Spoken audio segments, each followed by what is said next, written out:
This is episode number 21 of DevOpsParadox with Darin Pope and Viktor Farcic. I am Darin. And I am Viktor.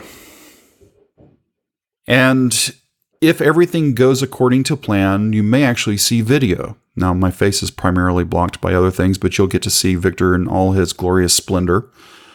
And if it doesn't work out, then at some point you'll know that we're going for video, but this one is a test. So if it's there, great. If not, great. You can still listen to our nice, sultry, warm voices, hopefully while you're at the gym or walking around town or getting a coffee or tea.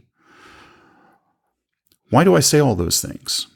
Today we're going to talk about... Are you nervous that you might be on a camera? No, I'm never nervous. Well, I just don't ever look at the camera, but now I'm looking at the camera if you're looking at me. We're going to talk about time management today. And we got this question, or actually Viktor got the question. I haven't seen the official question. So Viktor, why don't you take this? Yes, so it's from Neven. And he says, time management, how to organize your time for business, for work, for learning, for new things you want to try, etc., etc. And I honestly think that he sent it to a completely wrong person, me, because my time management means that I just don't sleep. I have no private life. I just work all the time. So the no sleep thing, so for anybody that has ever worked with Viktor, you'll understand it. But if you've never worked with Viktor, in my early years, I actually toured with a band. So I'm used to the rock star lifestyle. So you get up at 10 or 11 in the morning, you do whatever it is, you do the gig at night. And then because you're still stoked from the day, you don't go to bed till 5 or 6 in the morning. That's now, I don't me. remember. That's pretty close to you. I can't do that because I wasn't the band, I was crew, so I actually had to work the whole time. I wasn't talent. I just made the talent look good. Gee, I wonder how this worked out here. I'm making Viktor look good. No, it's time management for you, even though you're sort of poking holes at it. I believe your time management is so deeply ingrained in you that you don't even realize that you're doing it. Yeah, that's quite possible. Simply, I do have a rhythm that I follow always. And so I never skip a day without writing something and, of course, spending time doing whatever I need to do for the company I work for CloudBees and, a bunch of other things. So I do probably have some schedule that is subconscious or ingrained in me. What I do think is important is that I never start something without finishing something. Now, see. So, for example, people ask me, "Oh, what's going to be your next book?" How can I know what's going to be my next book if I'm still working on this one, and I cannot even start thinking about the next one because that would break my rule of you have certain number of things in a pipeline and you cannot start anything new without finishing whatever you're doing. Right. So you subscribe to the thought of, or not to the thought. Let me just say Kanban. It first, and I'll figure out which way it is. Kanban. Yeah, it's stop starting and start finishing. Yeah. You know yourself well enough that you know if you start something else, you're going to be spun off and never finish the other thing. Yeah, I mean, what's the point of having 5 things in progress instead of having one thing done? Well, that's good. Unfortunately, I'm the other direction. I have anywhere from 3 to 5 things in flight at one time. And then, of course, the list keeps growing. So sometimes it's harder for me to get things complete. Sometimes it's from external forces that, force me to change up the plan. I get those things done, but then I'm stuck back to, I've only moved the needle a little bit on the other things. So basically what I need to do is subscribe to this and say, look, here's the one thing I'm doing till it's done. Yeah, but the trick is that you cannot say, this is the thing I'm doing until it's done, and that thing is months of work. Mm-hmm. The point is to say, okay, this is the thing, or 3 things, or whatever number of things you want to choose. Those are the few things I'm working on, and I'm not going to do anything else until I finish. And those things are small enough that I can finish it in a reasonable amount of time. So you chunk your work in so I don't sizes that feel good. I'm never going to say I'm not doing anything until I finish the book, because that would mean that I'm not doing anything for a year. That would be just silly, right? Right. But I can say, okay, I need to finish this chapter or this section or this paragraph or whatever that is. And until that is done, I'm not doing anything else. That, yes. One thing that you said that was interesting was you never let a day go by without writing. Yeah. What is writing to you? I mean, some people say 500 words, 1,000 words, whatever. I mean, what is that rhythm for you? I really never calculated the amount of words. Well, it's not so much an amount of words, but you always hit some sort of minimum to where, like, okay, yeah, I've covered what I need to do for today. Yeah, I mean, is it something like that, or is it different? In my case, since writing is technical, 80% of writing is actually figuring out stuff and writing code or commands. For some reason, text around those commands comes to me very easy. That's kind of like pim pam and is done. Most of the time is actually code itself. Which way do you go? Do you write code first? Yes. I actually know some of these answers based on helping proofread. So, for example, if I take a chapter or an article or anything I write code first. Only code. I don't write a single word of text. Maybe some note, like kind of to do or something like that. But generally, I don't write any text until code is done and tested on at least 5, 6, 7 different platforms, variations, and stuff like that. Because that's the hard part, right? Figuring out what to do is hard. Explaining what you did is easy if you know what you did. I believe that people who cannot explain what they didn't do it well. I agree. And what's interesting with that is that's the way I tend to break down. Now, it's my learning style gets back to tactile, right? So once I've done it, I can explain it easily. I'm not a book learner, so I've got to be able to do it. And that's the reason why, not that we're going to pitch your books, but we'll pitch your books. That's the reason why I like the Toolkit series, is because it's very hands-on focused. Because all those books are just text written around commands and code. Examples. Yeah. Yeah.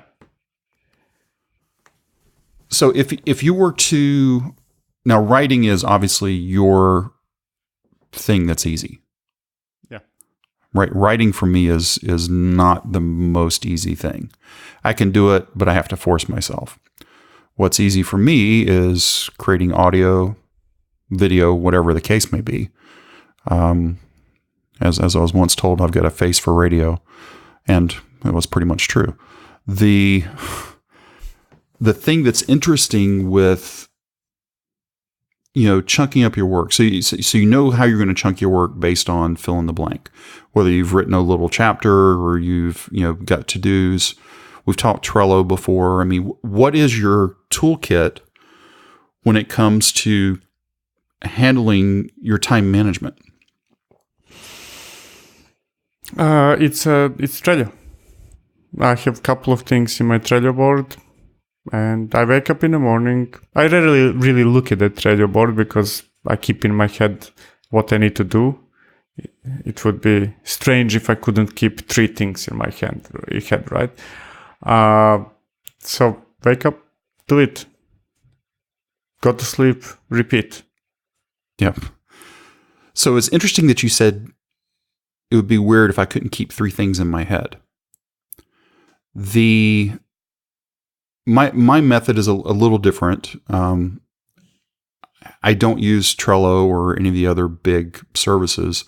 I've been using something called Remember the Milk for years. And I just keep, that's where I keep all my long-term ideas and my near-term. But anything that's hot, meaning today, ends up on an actual physical paper planner. And I use one from a guy named Michael Hyatt called the Full Focus Planner. And the reason why year 3 was interesting is this planner is based around the big 3 things of today, right? There's 3 big things for the week, 3 big things for each day. So you're moving towards a goal. Your goal recently was to get 2.6 done. And you knew that you had 3 things roughly per day that you had to get done.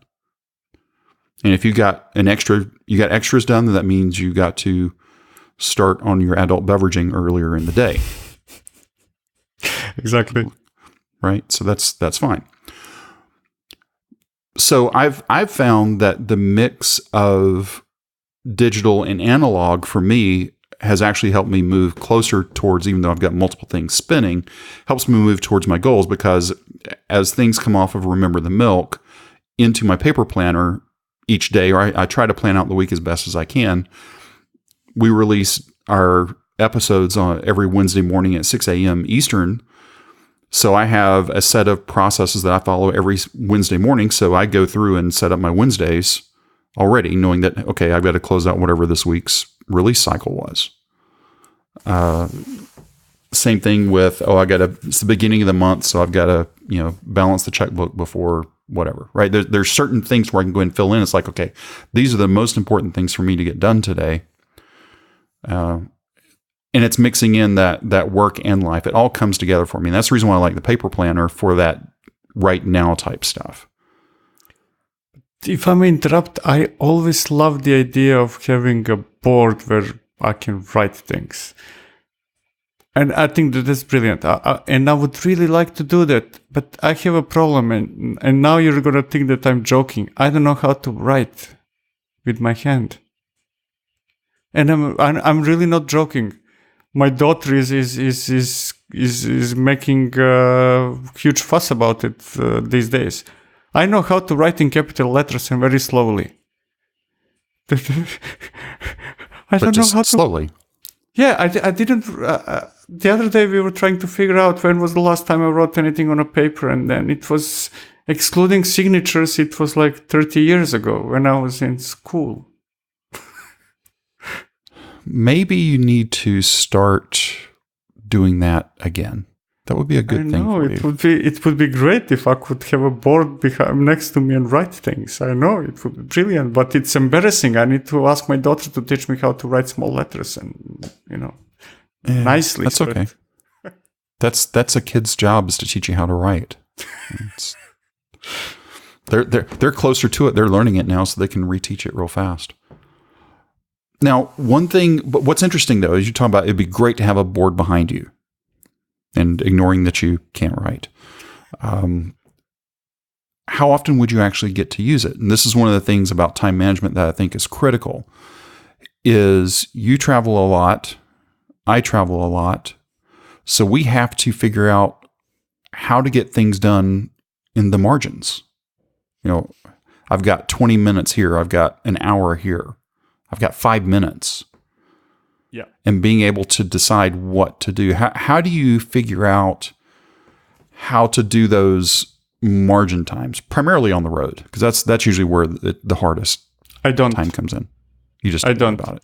I don't sit down to work if I'm not going to be able to do, let's say, half an hour of work.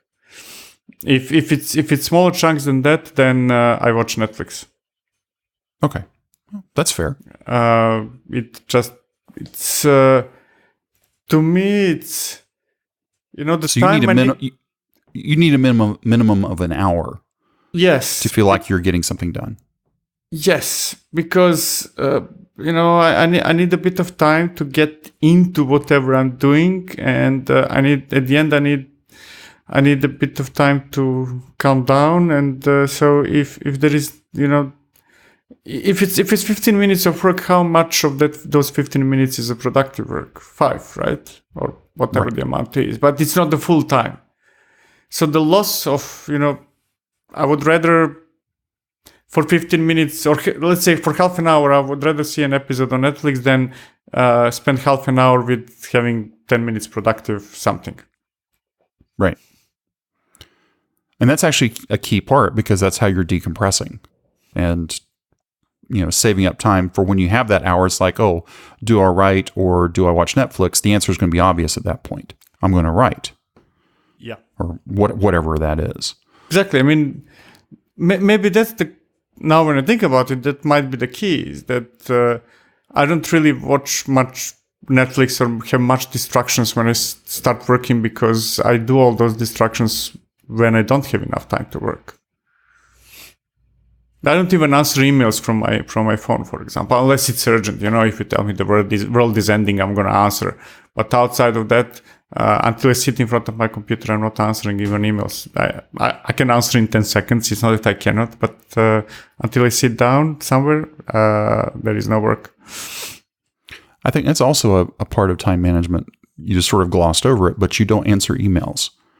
So you've probably shut down a number of the distractions, or you've minimized them to where, your family can get to you, but that's pretty much it. Yeah. So when I start working on a task X, whatever the task is. Mm-hmm. And during that time, there is no Slack, no email, nothing. I'm just fully focused on that. I even put my headphones, so if my daughter starts screaming, I don't even hear that until that is finished. And he never has a task more than an hour long or something like that. Until I'm finished, the world does not exist. And then comes all the, break with answering emails or whatever you need to do. Some silly tasks. It can be still related to work, to job, right? There is always a bunch of tasks, job-related tasks that are silly, fast and stuff like that. But until I finish the task at hand, the world does not exist. So basically, you're using Pomodoro, but your Pomodoros are an hour instead of more or less the magical 25-minute.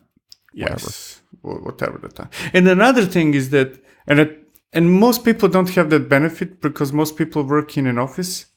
If I'm not productive, if nothing good comes out of my head, I just stop working. Right. Now, when you stop working, what do? Netflix is one, I guess. Maybe play cards with my daughter, or maybe go for a walk, eat. I don't know. It can be anything, right? But it's pointless to spend time on working when you're not productive, because then you waste your energy even more, and then if you have an unproductive hour, working during that hour will not make the next hour more productive. It will just make it less productive. So it's kind of almost like a never-ending loop. You need to break that loop, to stop doing whatever you're doing. And, when it comes back and you say, yeah, I feel like I want to finish this thing now, then you come back and do it. Now, of course, that does not count when I'm visiting a customer. I don't tell them, for an hour, I don't feel like for talking to you. But when it's homework, yes. Yeah, that would not be that would not be conducive to billing properly. If you just say, "Hey, I need to take a break for a few hours. I'll see you when I get back," or "Hey, can we start again tonight at 10 o'clock?" That would be great. Exactly. And that is actually an interesting thing. So when to power down. And this goes back to, I'm going to throw out the career episode again. We didn't really dig into it so much in that episode, but it was to think that you're going to be hyper productive at 60, 80 hours a week of quote unquote work. A lot of that time may have just been your butt in a chair. Nobody's productive 60 hours a week. sitting in an office for 10 hours is not the same thing as having 10 hours of productive work. Right. So going off the rails here a little bit, but people that used to, and I fall into this trap too. In fact, I worked with a guy one time. He was at a client. He was billing 120 hours a week. Now, mind you, there's only 168 hours in a week. And finally, somebody called him on the carpet for it and said, "Hey, look, there's no way you're working 120 hours." He says, "Well, I'm there 120 hours." He says, "I'm there 20 hours, 6 days a week." If that's the calculation, when I work from home, assuming that I don't go out to Cine or supermarket, I actually work 24/7 using that logic. Right. So time is, I think what I'm trying to say here is time management does not equal productivity. I think time management helps with productivity, but it's not equivalent. But it's, it surprises me how, and I'm probably wrong with what I'm going to say, but I hear a lot of people having trouble how to, organize their work time and stuff like that. And the first thing that comes to my mind always is that, do you even like doing that? Because normally it's relatively easy to find time and organize yourself when you're doing what you like. Nobody complained about, I cannot organize myself to go to movies, and I love doing that, right? I have the impression that whenever people ask, how do I organize my time doing this? What is missing from that sentence is that because I don't really like it. Yep. I would tend to agree with that. You will find the time to do what you want. You will fill the time to do what you don't want to do. It's sort of like cleaning the bathroom. One of my least favorite things to do. It always goes to the bottom of the list. And it's always sitting there staring at me in the face. Sometimes literally. But that's another thing. And I saw a tweet, I cannot remember from whom recently. Paraphrasing now. You and me earn, and many people in our industry, we earn decent money, we can afford stuff. Mm-hmm. And many of us work a lot for it. So the best thing I can do with that money is actually to stop doing things I don't necessarily like. I don't like cleaning my house, so I'm paying somebody to come and clean my house. I'm fortunate, I understand that. Many people are not, that I can afford that. But I do, because that frees my time to do things I like more, which happen to be as lucrative as it is expensive for me to. Let's say that it costs me the same to pay somebody to clean my house as what I would earn during that time doing something else. So right. I'm going to do something else. Yes, because you don't like cleaning the house. My version of that is, I don't mind cleaning the house. It's not at the very, very bottom, but the thing I really dislike is taking care of my yard. So I pay somebody else to take care of my yard for me. The joys of living out in the country. But it's leverage. We talked about this too. I hire an accountant. I could do my accounting. I just don't want to keep up with it. The rules change too much on that. I'd rather do my lawn than do accounting. Or taxes from that perspective. But so all of these things around time management. But one of the things he asked is, what is the new things we like to try? I think one of the biggest things I've tried and I have liked is going analog for keeping my today stuff. What about you? I don't know. I mean, I change what I like very often. That's why I write books, because they're kind of my way to go deeper into something. But I don't know what I would like to do next, if that's the question. What I do know is that I feel sorry for people who do the same job over and over again. That's probably one of the most miserable things I could think of. Now, some people like that comfort. Right? I know exactly what I'm going to do today. I'm going to show up at 8. I'm going to go home at 5. I'm going to do this. I'm going to do that. And I have to admit, there's parts of me that would say, boy, that would be nice for a couple of weeks. But then I know I'd get bored. So the question might be, do you consider what you're doing in software some form of playing, like playing games, like children playing games, right? And at least that's how I see what I do. I don't see it much different than when my daughter plays with some toys, right? And if that is a parallelism, then show me a kid that is happy playing with the same toy for a long time.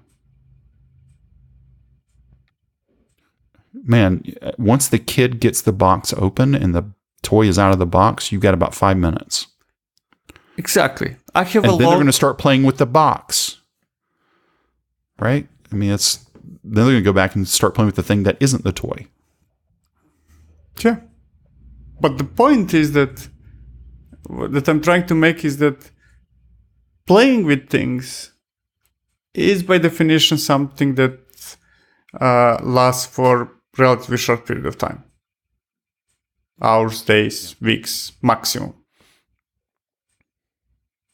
So, and if what we were doing is consider playing in a way, then it would be strange if you don't change interest. If you don't change what interests you often, yeah. What else about time management? We're getting close to the time here. Somebody needs to figure out how to make the day longer. There is not enough hours in it. And some days it feels like it can never end. Yeah. The days we don't want it to end, it ends too soon. The days we need it to end, it never finishes. Exactly. So let's call that good for the moment. I think this was always a good one to revisit. And I think we may get some more questions around time management, because the way that it's not so much time management, it's how you assign work to yourself. Let's call it that. And then you build your time schedule around that. Right? I mean, that's sort of, because it gets back to your day job and writing. That's your primary things other than your daughter. Yeah. Right? Three things. So let's say that those are 4 things that I want to do or need to do throughout the day. Do something for my company, do something outside, professional outside of what I do for my company, spend some time with my daughter, and maybe 1 or 2 things more. You don't need the Trello board to remember those 4 things. No. Okay. So this is normally the part of the show where we talk about your books, but hey, all the books are out now. All the books are out. And I'm tired of writing. I'm not going to write anything for a couple of months. It's been too much. So now you've got to start marketing what you've written. No, I'm terrible at that. I never marketing my stuff. I mean, I put a tweet. You're not terrible at it, but it's not your favorite. No, I put a tweet and a LinkedIn, and I almost feel ashamed from doing that. I really don't like marketing. I dislike people doing marketing or selling me something. I really dislike that when that is done to me, and then somehow that translates in, I don't want to do that to others, kind of like, buy my book. I mean, I do mention, kind of like, I have a book, but I don't think that anybody ever saw me brag about them. No. All right, so let me help you. Let me help you on this, because this is the same conversation I have with my wife, because she also has a number of books out, and she has one that she's finishing right now that we've got to get out in the next, I think we're shooting for end of October. You've got something that you've spent your time on. And if what you're saying is, okay, I just spent this last 6 months, 9 months creating this stuff, but nobody really needs to read it. I would disagree with you on that. I think you've got something good. Now, whether it's $5, $1, or $30, right? Doesn't matter. People like hearing from you. I'm speaking directly to you right now. Yeah. So I'm going to stare at the camera at the same time. It's okay. It's fine. People enjoy how you write. People enjoy how you present. It's okay. I know it smells nasty. You don't like the marketing part of it. It's okay. Just say, hey, I got this book. It's not only about smelling nasty. It's also about, going back to you mentioned cleaning toilets. What I want to do is do something else. Yeah. So if you could, so you also have another friend that is also an author. He hates the marketing part of it, enough to the point to where, he just doesn't do it, and then he complains. Now he is an author full time. That is his day and night job. And he complains he doesn't have any money. It's like, okay, look, if you're not going to have another job that helps sort of float the other thing, you should consider, getting another job. No, I disagree with that. I think that you should consider doing the same thing what you said that you're doing with your taxes. Find somebody who you're good at writing, right? Outsource it. Let somebody else do the marketing for your book because that's not your forte. You start writing a new one and let somebody else. And probably by you writing more because you're spending less time on marketing, then that would compensate the expense of paying somebody to do that part. I think and you're boosting the economy. And boosting the economy. And that's what I was going to say is, if you think you can do it all yourself, this is always the founder, what I call the founder fallacy. Founders typically think, I can do it all. I can write all the code. I can do all the billing. I can do all. You might be able to. It'll take you 10 years to get there, and everything will have already changed around you. Or you could have a very small team. Doesn't mean you have to be full-time employed, but you find the right people that can catch that vision and help you move the things across the line and finish. And just finish. But it's almost kind of contradictory that you say, let's say Voxer, but that applies to anything else. I'm writing books because I like doing that to begin with, but also because I want to help others do things better. Instead of spending months investigating something, they can read a book. Excellent. So why not apply that to your work as well? Let somebody else help you with whatever you're not good at. And usually the argument that comes back, I don't have the money to do that. Oh, no, okay. You live in the second most capitalistic country in the world. You know that you need money to make money. Yep. Well, to an extent, that's true. But yes. I know that I can't do graphics. That's why I outsource graphics. I can write. I can talk. Would I ever want to create slides? No. Ugh, no. Let somebody else do that. But anyway, okay, so this is the book section. So if you want links to the books, they're down below. If you have any questions or comments about this episode, you can reach out to us on the Slack team, DevOps20. That's DevOps, the number 2 and the number 0. Sign up for a free account. The link to sign up is below as well. And also, if you want to leave us a voice message with your question, you can do that using Voxer. You can set up a free personal account, add DevOpsParadox, all one word, as a contact, and you can leave us a message there. Again, the links to the books, the Slack workspace, and the Voxer account are down in the description. And we haven't done a very good job in time management closing this episode up. So how do we do most of the time, we don't end the episode with the subject we started anyway, right? No, I know. That's fine. But that's why we do what we do. And that statement made no sense in context anywhere, but hey, it filled some air. That's like a magician. Look at this hand, and then something else pops out. Something else from the other one. So you do here. Let's use video. So look at this hand. Wait, look at this hand, but not this hand. Okay, whatever. All right. Thanks for listening to episode number 21 of DevOps Paradox.